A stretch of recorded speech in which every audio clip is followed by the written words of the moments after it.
All right, this won't be like a Drongo video. This is Anatand, and this is B. Wait, unless... Wait a second. Unless this is Voldemar and... I don't know, there's so many VES members. Anyway, we've reached deep in this series. Grand Finals BO7. Game number 5. It's going to be Malians up against Byzantines. On Pigeon's View. Oh god, I can't get out of my head. There is one game that I relate to Malians on Pigeon's View of Anatand, and it is that 2.5-hour game against Poppy Paw we had when we first introduced this map. Now, hopefully we're not going to get that level of... Actually, I might take it.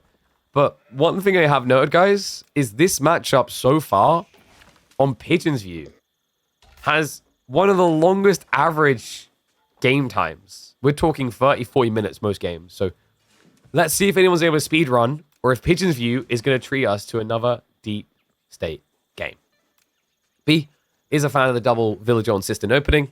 We'll be looking to ramp up Cisterns super fast here. Now, one thing that's really nice about playing Byzantines against Malians here is that you do not have to worry about getting racks rushed. Okay, he's not going to build one. Yeah, because the thing is, for Malians, Donzos are way too expensive to racks rush. Because if you racks rush, you don't really get a clean timing on your outpost follow-up. I'm trying to think if there's a worse civ to try and outpost rush with, just because of the cost of it. I think Malians is probably the highest, because also there's the conflicting interest in doing pit mine.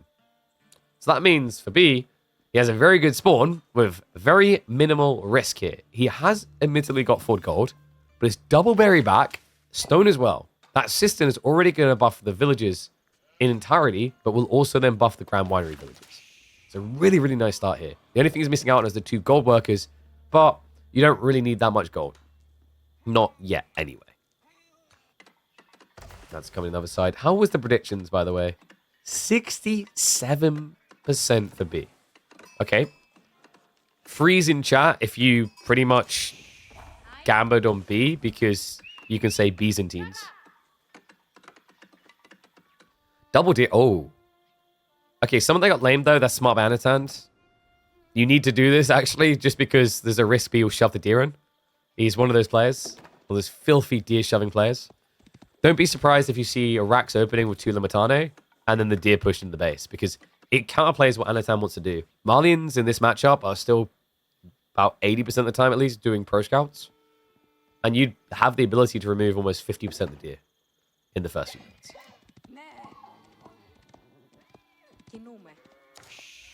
Is better than Malians?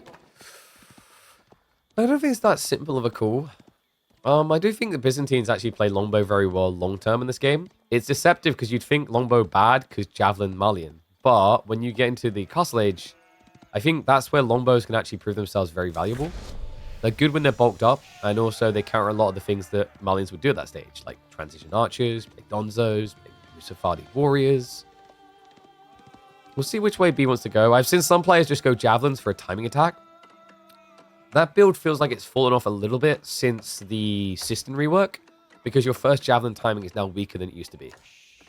But your second one is much, much more powerful.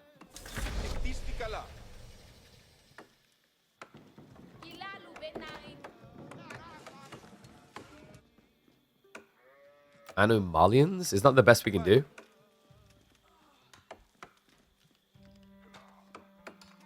Like, maybe you go with Malianotans? Malianotans. Yeah, it kind of works. Not as good as Byzantines. Trying to think if there's any that's better than that we have. Like Dimu Lancers, but that's not the full civ.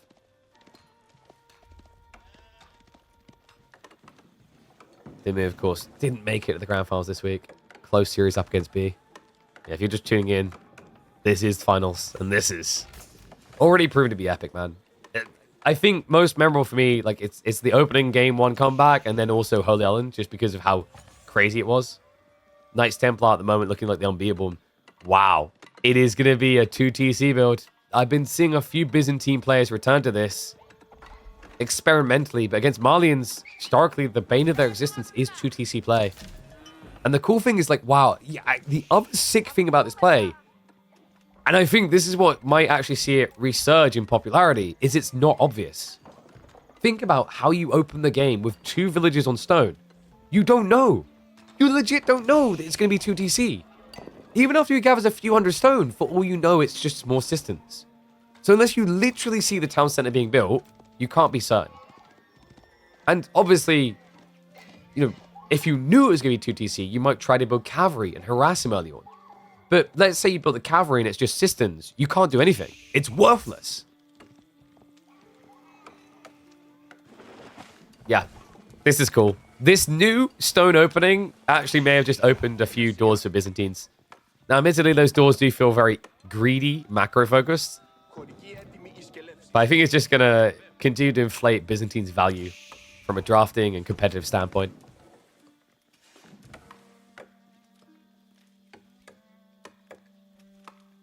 Meanwhile, Anna, he didn't go pro scouts, so I like that. He resisted temptation. He did lame the deer. Most of them got shoved close to the TC, though. He probably not going to be rushing that unless he wants to go for some sort of cannon build. Instead, it's going to be a focus on the olive oil. Not to mention there's extra assistance coming in. Yeah, like in theory, this build is actually more potently effective than most Civs 2 TC. Because of the system buff on top of it. Like, system buff really comes into its own in the mid-game because percentile scaling. If I have more villagers, the percentage is better. So if you have 2 TC, you actually reach that threshold where it's worth so much quicker. System discount is a buff. Oh yeah, like I've been over this. The only thing it nerfed is their initial merc timing. So Byzantine's first 6 minutes is weaker, technically. After that, it's just better. Okay, so we have got racks. Likely we're looking at Javelin Limitane here with this type of build. He could actually go back for Horseman. So you play Limitane, Longbow, Horseman. But the reason why I'm expecting Javs is the camels play really well as a counter to sofas in Castle. Whereas Landsknecht are a little bit weirder. They can be nice against Musafadi. The reality check is you don't really need them against Musafadi. You have Lombos for that. So there you go. It's going to be the Silk Road. That gives him diversity. His opponent doesn't go Javelins. He now has Javelins to counterplay. And then the camels to deal with the Sofa Flood. The Sofa Flood is statistically the most likely here with a fast castle build. You just have so much food to work with.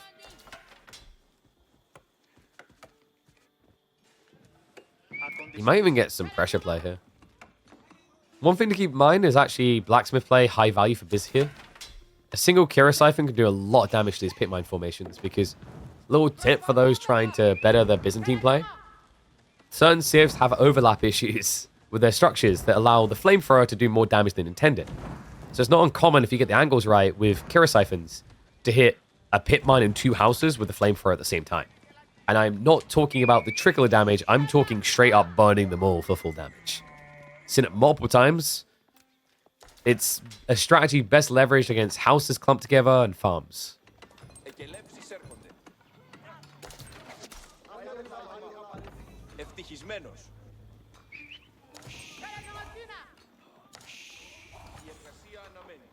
Another system on the forward.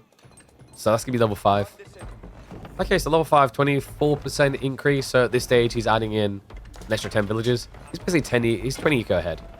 Fulani's going to negate that, so they'll be on equal footing. Obviously, advantage for Anatan will be that will be an age ahead.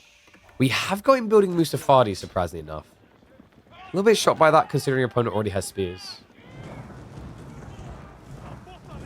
Speaking of which, spears are going to straight up go after the pit mine.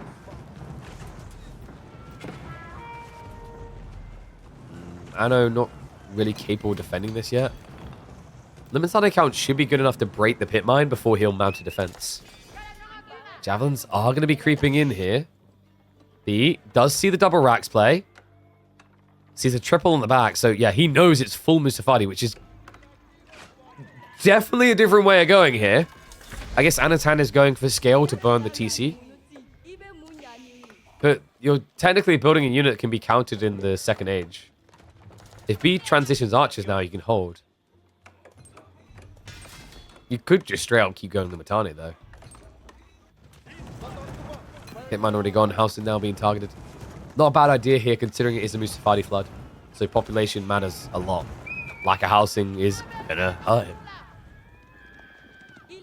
Scouts see everything, so it looks like the creep play by Anatan is not gonna go unnoticed. Just everything looking on point right now. And the target obvious. There we go. Walls are going to be on the way up. Now, keep in mind, he also does have Presidium to make the TC incredibly difficult to kill.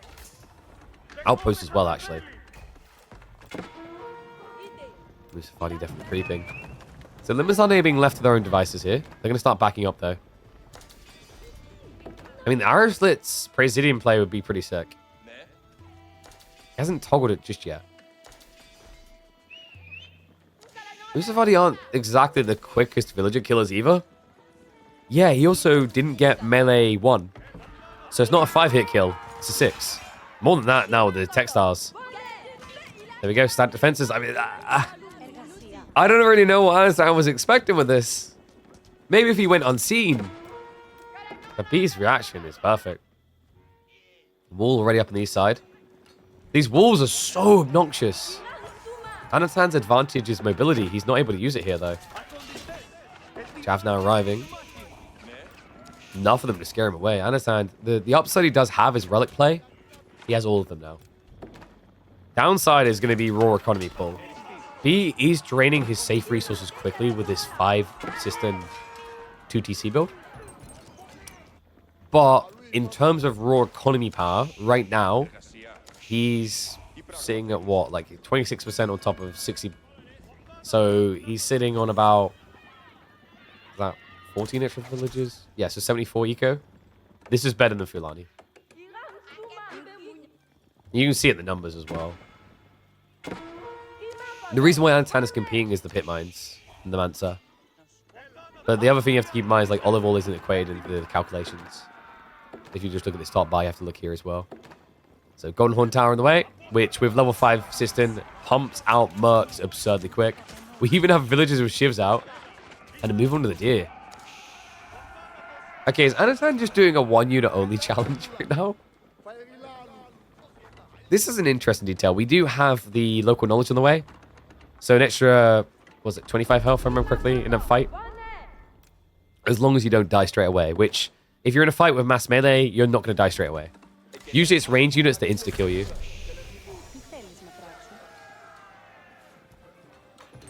So I know first relic is on the way home.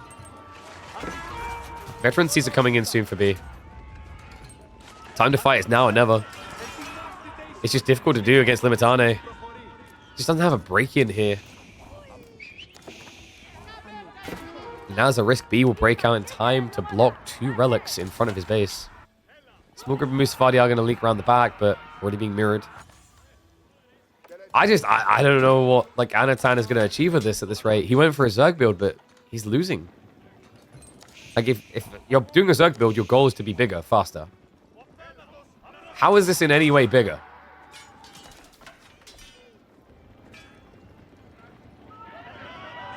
And yes, Golden Horn Tower does work with the systems. So you can see here, it takes him about a minute 20, I think it is. Minute 24, I think, for javelins.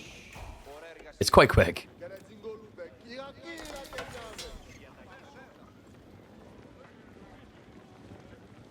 There's B with his monk timing. Oh, it's going to be a little bit late. Shout out to Anatan. That was a smart detail there. He went for the forward relics, left the back until last. So this is a 5-relic game now. Okay. It's a little bit more competitive.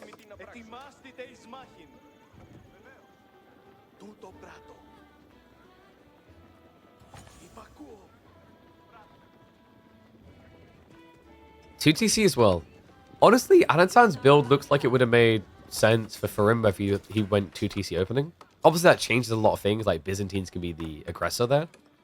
But just imagine this game if these were Farimba Musafadi.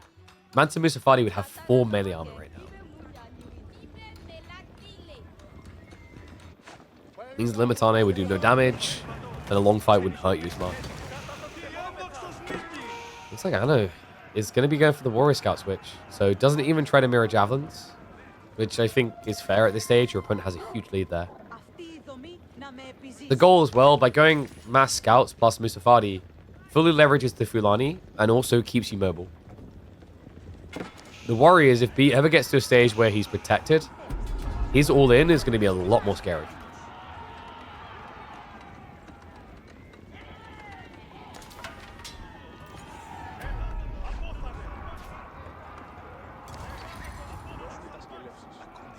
Now, B doesn't know about the 2TC yet. Whoa, okay, credit to him. Actually does snatch a relic. Unlikely it makes its way home, right? Right? Nah, yeah, they know.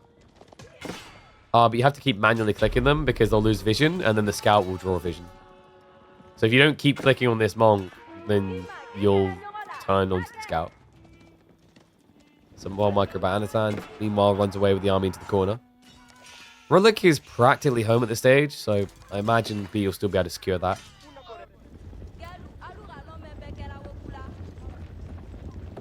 And we do now have Sofa. Yeah, I thought he would go Sofa a little bit sooner, but I guess maybe the javelins in his mind was a bigger threat at first. Maybe not so much now. Musafadi are starting to be a little bit of a nuisance. They're showing up for the farms.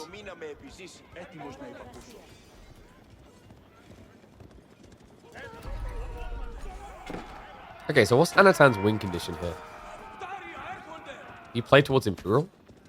Just keep raiding, play Imp? You could possibly all in, because one big problem for B is, like, what do you have in this corner over time? Oh, wait, you're playing Byzantine. There's one thing you have. Liquid gold. Yeah, the important thing to remember here is that B will always have an ability to build a diverse comp because of mercenaries. So, like, of all the cities in the game, there's a few that can just camp in the corner like this and not come out. Byzantine is one of them. It doesn't make your comp predictable. But against civs like Malians, it doesn't necessarily make you weak. The monk is drunk. Hello, Mr. Monk. Oops. Yeah, that relic would have been a good thing to have, huh? Mangonel placements are going to prove quite toxic here, but Sacred Sight's now locked in for Anatan. Being aggro, though. Has he even considered, I don't know, range units? God, this is so annoying. To have to fight into this feels so annoying. Every time you approach, you just lose. That's what I meant by Anatan has to play raid. Scout Saga looks to sneak in. I should draw some ire, some attention. Does Anno maybe look for the tech now?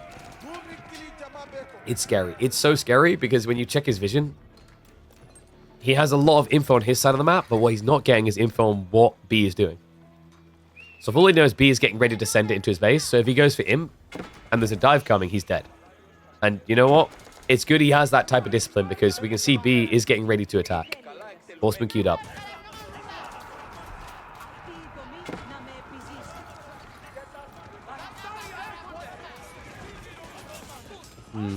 Okay, so War Scouts draw the full army. He does reveal the Horseman play.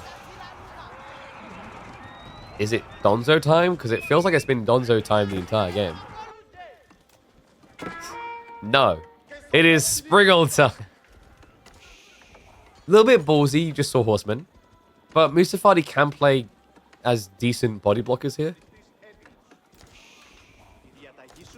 I'm sorry, I just find it a bit comical that in a B game, he's not the first person to go Springolds. That's rare. He does, however, have his own anti-Springald, which will be the Cataphracts. So maybe suspecting his opponent's doing this a little.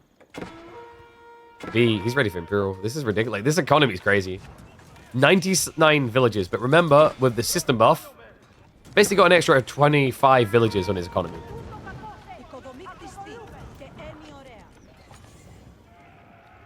I know, still playing catch-up compared to it. Filani makes it close, but like in terms of population, the problem is that you haven't got an overflow, so you won't be aiming for Imperial yet. Meanwhile, B, he'll be there in a minute.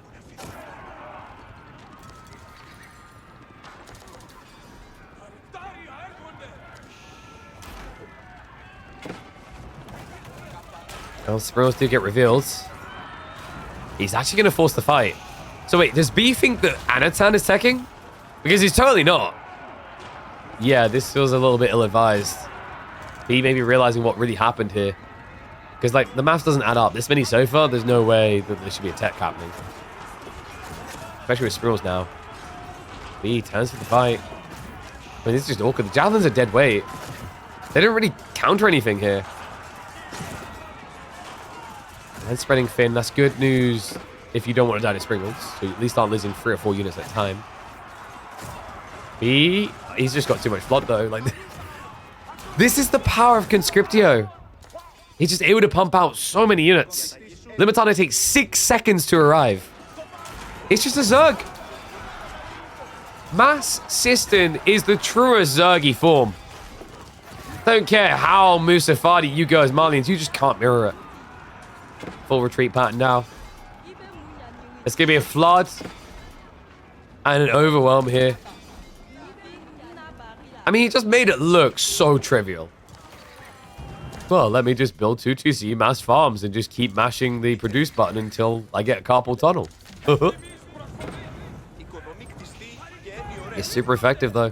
Yeah, we mentioned the spearmen, the horsemen themselves also only take 8 seconds to produce. Ridiculously powerful. Mercs and camels, they come out every 27 seconds. And camels is the only reason that Anatan didn't die. They weren't there. Imagine that debuff on your premium cav. And this, by the way, is why you choose Javo over Lombos in this matchup. If it goes beyond feudal, you'll just feel so much better for it.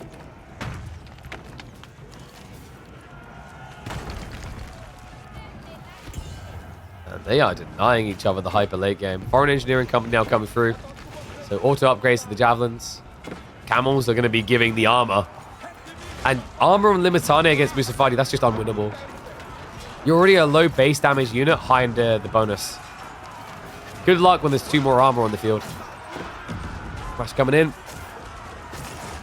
Mango Towers are in range and connecting on the Springalds, and it is an overwhelm again. Anatan tries to step up, and B says no.